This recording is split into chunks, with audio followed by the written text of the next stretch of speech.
terlebih khusus yang kami hormati, kami muliakan para pekerja migran Indonesia, baik di dalam negeri maupun di luar negeri.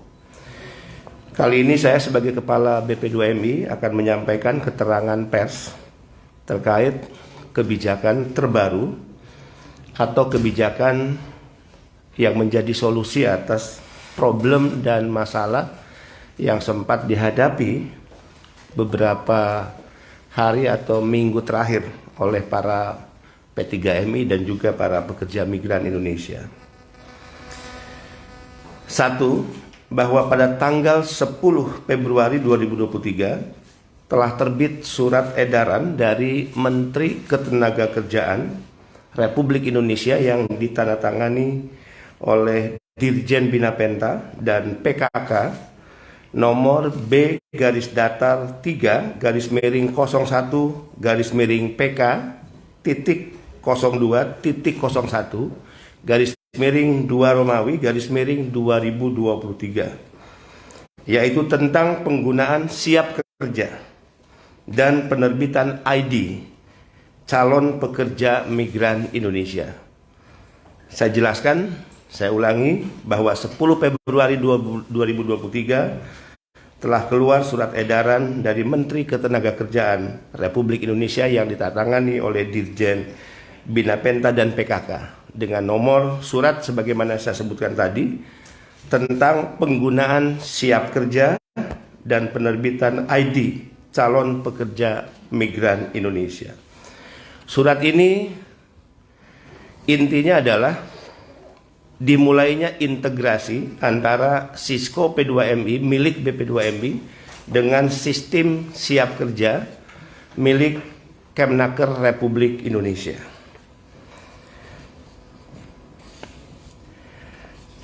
Kedua,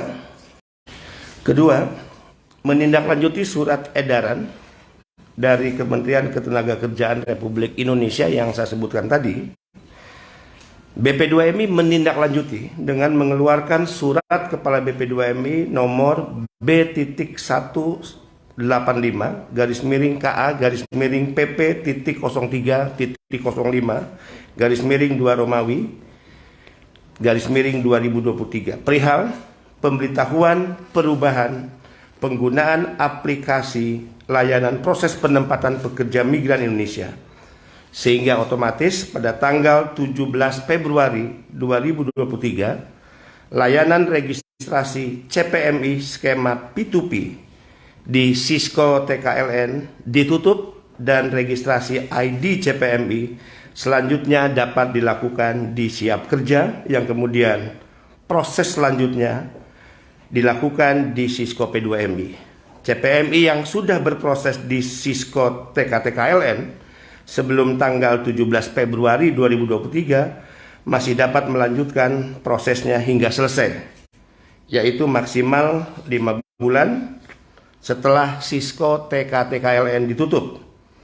Dan di saat yang sama, layanan penerbitan SIP 2MI masih dilakukan di Sisco TKLN. Sampai di poin 2 ini saya ingin jelaskan, pertama, tidak akan ada surat keputusan Kepala BP2MI sebagaimana yang saya sebutkan tadi jika tidak ada surat edaran yang dikeluarkan Kemnaker Republik Indonesia. Tidak akan ada penutupan layanan yang dilakukan oleh BP2MI jika bukan atau tidak ada surat awal yang dikeluarkan oleh Kemnaker Republik Indonesia. Artinya bukan kesalahan terkait surat edarannya, tapi surat yang dikeluarkan oleh Kepala BP2MI sebagai tindak lanjut atas edaran Kemnaker terkait integrasi Sisco P2MI ke siap kerja menimbulkan secara otomatis sebagaimana hal-hal yang kemudian diadukan oleh beberapa P3MI. Poin ketiga, dengan ditutupnya Sisco TKLN tanggal 17 Februari 2023, maka helpdesk online juga ditutup. melalui Surat Deputi Penempatan dan Pelindungan Kawasan Asia Afrika saat itu nomor .70 garis miring KSW 1 garis miring PP .03.05 garis miring 2 Romawi garis miring 2023 tentang pemberitahuan penutupan helpdesk, di mana akan ditutup saat itu mulai 1 Maret 2023. 1 sampai poin 3 itu menunjukkan sebab akibat. Pertama, saya ulangi, saya tegaskan kepada publik, kepada seluruh halayak, bahwa penutupan Sisco TKTKLN adalah akibat dari integrasi sistem dari Sisco P2MI ke Siap Kerja. Penutupan Sisco TKTKLN adalah akibat dari keputusan yang awalnya dikeluarkan melalui edaran Kemnaker yang BP2MI tinggal atau hanya menindaklanjuti atas surat edaran tersebut. Artinya apa? Kita tidak perlu saling menyalahkan dalam hal ini, tapi penutupan Sisco TKTKLN sebagai akibat dari integrasi sistem Sisco P2MI ke Siap Kerja menunjukkan ada sistem dari salah satu pihak, sekali lagi ada sistem dari salah satu pihak yang sesungguhnya belum siap. Ada sistem di salah satu pihak yang sebelumnya atau bisa dikatakan belum siap. Kami bisa pertanggungjawabkan ini karena secara fakta sebelum adanya pengintegrasian Sisco P2MI ke Sisco, sebelum ada pengintegrasian dari Sisco P2MI ke Siap Kerja, pelayanan tidak ada masalah dan lancar-lancar saja. Tidak ada keluhan apapun dari para P3MI maupun PMI. Poin 4. Penutupan helpdesk online ini akhirnya menimbulkan masalah di lapangan. Yang saya katakan tadi, ada sistem di satu pihak yang sesungguhnya belum siap secara operasionalisasi. Keluhan ini datang dari para P3MI. Ratusan P3MI mengirimkan surat ke BP2MI dan kami juga pada tanggal 29 Maret 2023 menerima kunjungan khusus atau langsung dari Ketua Umum Aspataki, Bapak Saiful Masud. Dalam diskusi dengan Ketua Umum Aspataki, Ketua Umum Aspataki menyampaikan keluhan di lapangan yang dihadapi oleh para P3MI dan PMI. Dan dari diskusi tersebut, akhirnya kami bersepakat bahwa apapun kendala yang terjadi di lapangan dan aspirasi yang disampaikan oleh para P3MI, ini tidak boleh diputuskan sepihak oleh BP2MI. Maka disepakati bahwa keluhan para P3MI yang dibawakan suaranya oleh Ketua Umum Aspataki akan dibawa di level pembicaraan antara BP2MI dengan Kemnaker RI. 5. BP2MI selanjutnya melakukan koordinasi dengan Kemnaker.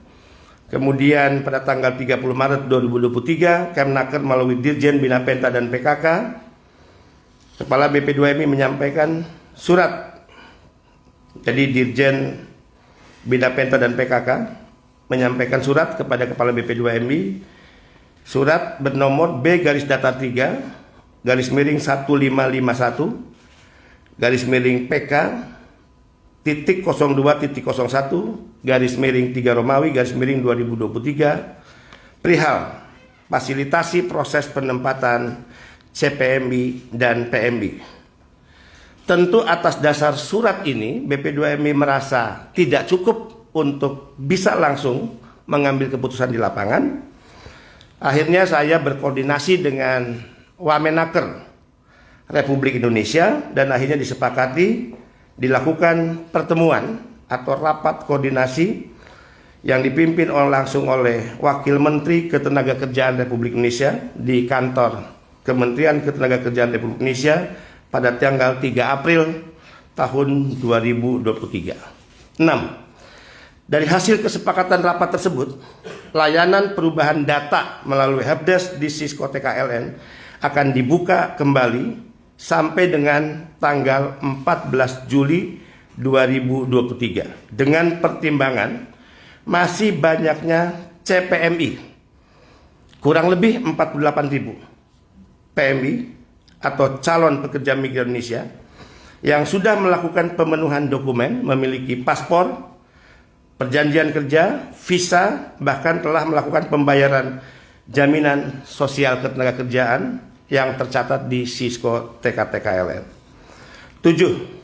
Layanan helpdesk di Sisco TKLN akan kembali dibuka pada hari ini, Rabu 5 April 2023, mulai pukul 09.00 waktu Indonesia Barat, dan akan ditutup pada tanggal 14 Juli 2023 pada pukul 24.00 waktu Indonesia bagian Barat. Keputusan ini diambil tentu untuk menyelamatkan nasib kurang lebih 48.000 calon pekerja migran Indonesia yang sebelumnya mereka sudah terdaftar di Sisco TKTKLN. Perubahan keputusan atas keputusan sebelumnya ini adalah bentuk penyelamatan atas mimpi para calon pekerja migran Indonesia yang telah melakukan proses awal melalui Sisco TKTKLN. Negara tentu tidak akan pernah membunuh mimpi anak-anak bangsa, menghalangi proses setiap anak bangsa untuk bekerja dari situasi yang ditimbulkan atau diakibatkan dari proses integrasi sistem Sisco P2MI ke siap kerja, di mana ada satu sistem yang memang ternyata belum siap di lapangan dan berakibat pada masalah-masalah yang ditimbulkan dan menjadi keluhan para P3MI tersebut.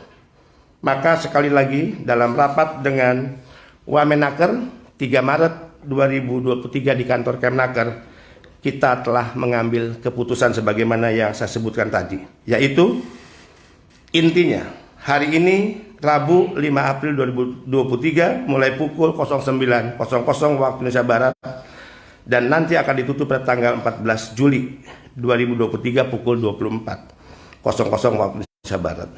Perubahan data dapat diajukan dan disetujui langsung oleh P3MI dengan melampirkan dokumen kelengkapan dan surat pernyataan keabsahan dokumen.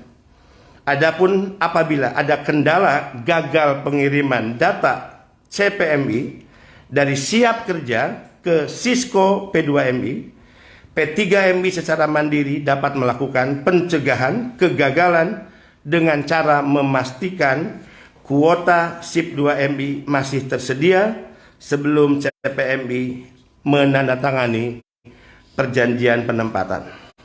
Kedelapan, adapun beberapa persoalan lain terkait layanan penerbitan ID calon PMI yang seharusnya dapat dilaksanakan di daerah domisili sebagaimana tercantum di poin 3 pada Surat Edaran Menteri Ketenagakerjaan nomor B/3 01-PK-01-PK-01-2 tentang penggunaan siap kerja dan penerbitan ID calon PMI belum dapat dilakukan sepenuhnya dikarenakan ada beberapa dinas kabupaten kota yang hanya melayani calon PMI sesuai dengan daerah asalnya.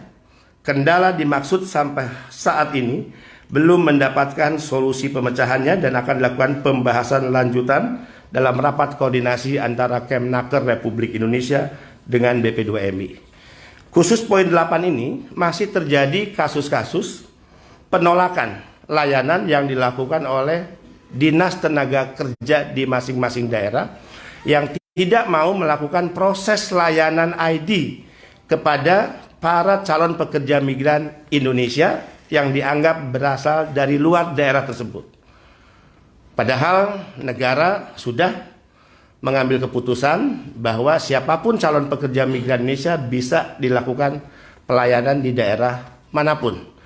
Nah, dalam kasus seperti ini, tentu BP2MI tidak memiliki kewenangan untuk mengintervensi kewenangan dan kebijakan dari setiap dinas tenaga kerja. Sehingga kepada para P3MI jika menemukan kasus seperti ini dengan arif, bijaksana, kami minta jelas kewenangan siapa, maka ini segera harus dikonsultasikan, dikomunikasikan dengan Kemnaker Republik Indonesia. Jadi hubungan antara dinas tenaga kerja di daerah itu lebih dekat hubungannya dengan Kemnaker Republik Indonesia tentu dibandingkan dengan BP2MI. Jadi jangan nanti akhirnya kalau ada kasus seperti itu yang disalahkan BP2MI, padahal kewenangannya jelas-jelas ada di Dinas Tenaga Kerja Republik Indonesia.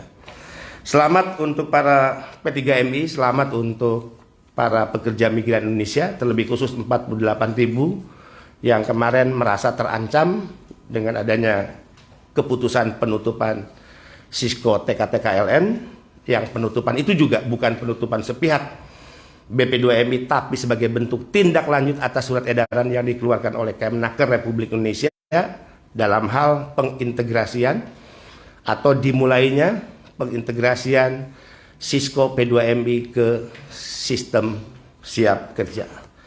Demikian, salam sehat untuk kita semua. Mudah-mudahan keputusan terbaik pemerintah Indonesia, Kemnaker Republik Indonesia dan BP2MI menjadi keputusan terbaik bagi para P3MI dan para calon pekerja migran Indonesia. Terima kasih, salam sehat dan tetap semangat. Salam merah putih, bendera kita bersama. Wallahul muwafiq ila aqwamit thariq. Wassalamualaikum warahmatullahi wabarakatuh. Rekan-rekan pers, ada yang mau ditanyakan? Ya.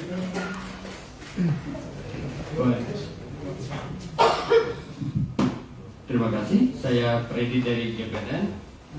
Kira pengumuman terbaru dari Kepala Badan menjadi kabar baik bagi 48 JPNI. 48.000. 48.000 JPNI di seluruh Indonesia. Yang kedua, ingin bagaimana mengantisipasi supaya kejadian seperti ini tidak terulang. Hemat saya, mungkin boleh dikoreksi. Seyogyanya ini serahkan saja kepada BP2MI untuk mengelola sepenuhnya. Mungkin Kemnaker cukup pada level kebijakan saja. Operasionalnya sesungguhnya diserahkan pada BP2 sehingga tidak tumpang tindih dalam kaitan dengan pengelolaan JPNI ke depan. Mungkin tanggapan Pak Kepala Badan. Ya, tentu semua tidak lepas dari payung hukum. Ya, di atasnya, misalnya di atas keputusan kementerian atau peraturan menteri, selalu ada peraturan pemerintah. Di atas peraturan pemerintah ada undang-undang. Nah, terkait sistem siap kerja yang menjadi sistem milik Kemnaker, ini tidak lepas dari satu data ya, yang menjadi program pemerintah kita, dan karena itulah ada pembagian kewenangan terkait proses pemberangkatan setiap calon pekerja migran Indonesia, mana yang harus diproses awal di siap kerja dan selanjutnya diproses melalui BP2MI. Nah, sebelum pengintegrasian sistem tersebut, sebelum ada surat edaran tersebut, selama ini memang tidak pernah ada masalah karena BP2MI all out memberikan pelayanan melalui Sisko TKTKLN. Tadi saya katakan, ya tanpa harus saling menyalahkan, memang ada satu sistem di pihak lain yang memang belum siap secara implementatif, secara operasional di lapangan. Sehingga ketika pengintegrasian itu dilakukan, sehingga pelayanan yang dulu melalui BP2MI dilepas karena memang ada surat edaran tersebut terkait pengintegrasian. Nah, ini menimbulkan masalah di lapangan sehingga mengancam 48.000 CPMI yang terancam keberangkatannya, karena di satu sisi dia sudah terdaftar di Sisko TKTKLN sebanyak 48.000 tersebut, tiba-tiba dia harus keluar dari sistem Sisko TKTKLN milik BP2MI, ditutup misalnya, dan beralih ke sistem siap kerja.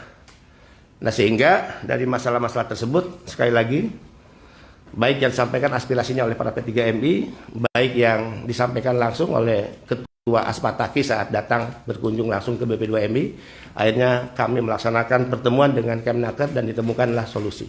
Sekali lagi, ini adalah keputusan terbaik pemerintah untuk menyelamatkan nasib anak-anak bangsa yang sudah berproses dan mereka punya hak untuk segera berangkat ke luar negeri. Cukup ya? Oh, ada lagi, silakan. Pakai mikrofon Pak, biar dengar di. Ya, saya atas dari Tribun News, Pak. Kalau misalnya sampai tanggal 14 Juli itu masih ada keluhan-keluhan, apakah ini bakal bisa diperpanjang atau dan mungkin yang masuk ke helpdesk sejauh ini apakah terkait penempatan itu doang atau ada keluhan lagi di luar negeri, maksudnya laporan-laporan? Saya memberikan garansi 1000% sepanjang Sisco P2MI menjadi kewenangan untuk memberikan pelayanan terhadap setiap calon pekerja migran Indonesia, 1000% tidak akan ada masalah. Ya, tadi saya sudah jelaskan di awal-awal kan memang nggak pernah ada masalah terkait pelayanan Sisco TKTKL yang menjadi milik BP2MI. Tapi ketika pengintegrasian dilakukan, itulah kemudian yang menimbulkan masalah.